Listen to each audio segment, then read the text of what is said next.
ایک واقعہ مجھے یاد آ رہا ہے جسے میں چاہتا ہوں کہ آپ کی سماعتوں کے حوالے کر کے گفتگو کو ختم کروں، اگر منتظمین اجازت دیں تو۔ ایک واقعہ، ہاں اجازت مانگوں گا تو بیچارے منع تو کر ہی نہیں سکتے، یہ بھی ایک مسئلہ ہے، لیکن واقعہ بہت ضروری ہے۔ واقعہ دراصل یہ ہے کہ رسول رحمت صلی اللہ علیہ وسلم تشریف فرما تھے۔ دیکھیے اللہ والوں کی فکر میں آپ کو بتا رہا ہوں، اللہ والوں کی فکر سب سے بڑی یہ رہی کہ وہ ہمیشہ غریبوں کے ساتھ رہنا پسند کرتے ہیں۔ ان کا کھانا غریبوں کے ساتھ، ان کا اٹھنا غریبوں کے ساتھ، ان کو غریب بہت پسند رہے۔ اور آج ہماری سوچ اتنی بدل گئی کہ ہمیں غریب پسند ہی نہیں ہے، چاہے سگا بھائی ہی کیوں نہ ہو۔ میں تھوڑا سا تھوڑی سی سوچ درست کر دوں۔ رسول رحمت صلی اللہ علیہ وسلم تشریف فرما تھے، ایک غریب صحابی تشریف لائے، ایک دم غریب۔ آقا کریم صلی اللہ علیہ وسلم ان سے گفتگو فرما رہے تھے، اتنے میں حضرت جبریل امین علیہ الصلاۃ والتسلیم تشریف لائے۔ سرکار، یہ جو آپ کے ساتھ غریب بندہ بیٹھا ہوا ہے نا، اس کی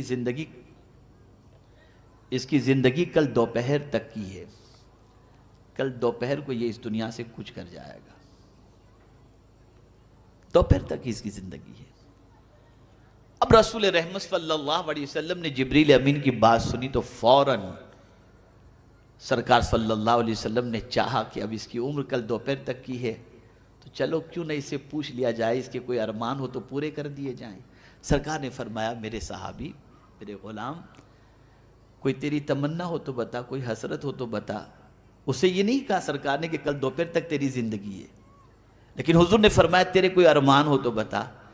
عرض کرتا ہے، حضور دو ارمان ہیں، زندگی میں کبھی میٹھا کھایا ہی نہیں تو مجھے میٹھا نصیب ہو جائے، اور لوگوں کو شادی شدہ دیکھتا ہوں تو دل میں ارمان پیدا ہوتے، کاش میری بھی شادی ہو گئی ہوتی، لیکن میں اتنا غریب ہوں، کوئی لڑکی مجھے دے گا نہیں۔ سرکار نے فرمایا فکر نہ کر۔ صحابہ کو بلایا سرکار نے، کسی سے کہا میٹھے کا انتظام کرو۔ ایک صحابی کو بلایا، تیری لڑکی کا رشتہ میں نے ان کے ساتھ کر دیا ہے، تیاری میں لگ جاؤ۔ یہ سارا اہتمام سرکار صلی اللہ علیہ وسلم نے کیا، نکاح بھی ہو گیا، سب کچھ ہو گیا، میٹھے کا بھی انتظام ہو گیا۔ اب دوسرے دن دوپہر کے وقت حضور صلی اللہ علیہ وسلم نے سب گھر کا بھی انتظام کر دیا، سرکار نے، سب کچھ ہو گیا، وہ چلا بھی گیا، شادی بھی ہو گئی، بیوی کے ساتھ آرام سے وہ صحابی ہیں۔ دوپہر کے وقت حضور صلی اللہ علیہ وسلم نے اپنے ایک صحابی سے فرمایا، ذرا جا کے اس گھر میں دیکھ، کوئی آواز تو رونے کی نہیں آ رہی ہے۔ وہ گئے، وہ صحابی ظہر سے لے کر عصر تک ان کے گھر کے قریب چکر لگانے لگے، کوئی آواز نہیں، کوئی رونے دھونے کی آواز نہیں۔ آئے حضور کے پاس، سرکار وہاں تو کوئی رونے دھونے کی آواز تو ہے نہیں، سب بالکل ٹھیک ٹھاک معاملہ ہے۔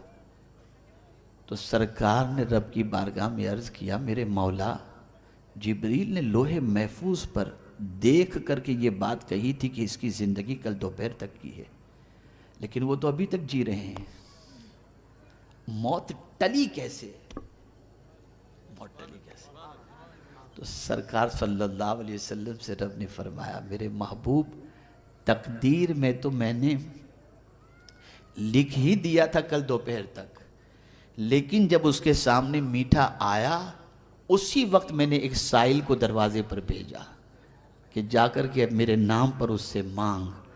جب اس سائل نے اس سے مانگا، اللہ کے نام پہ دے، زندگی پر اس نے میٹھا نہیں کھایا تھا، لیکن میرے نام پر جب میٹھا مانگا گیا، اٹھا کر سارا میٹھا اس غریب کو دے دیا۔ تو غریب نے جاتے ہوئے یہ کہا، اللہ تیری جوڑی سلامت رکھے اور ڈھیر سارے تجھے بچے عطا فرمائے، میں نے اس غریب کی دعا کی وجہ سے اس کی موت کو ٹال دیا۔ میرا یہ ایک ایسا اہم موضوع ہے، زندگی رہی تو میں صرف غریبوں کی اہمیت پر آپ کو بتاؤں گا، اس لیے کہ ہماری سوچ پوری الٹی ہو گئی۔ نہ غریب کے ساتھ بیٹھنا اچھا لگتا ہے، نہ غریب کے ساتھ ملنا اچھا لگتا ہے، نہ غریب کے ساتھ کھانا اچھا لگتا ہے، نہ غریب کے ساتھ مصافحہ اچھا لگتا ہے، نہ غریب کی دعوت اچھی لگتی ہے۔ بس یہ ہماری سوچ ہے، اور یہ اتنی بودی سوچ ہے، اتنی بودی سوچ ہے کہ اس بودی سوچ کی بنیاد پر ہم زوال کے شکار ہیں۔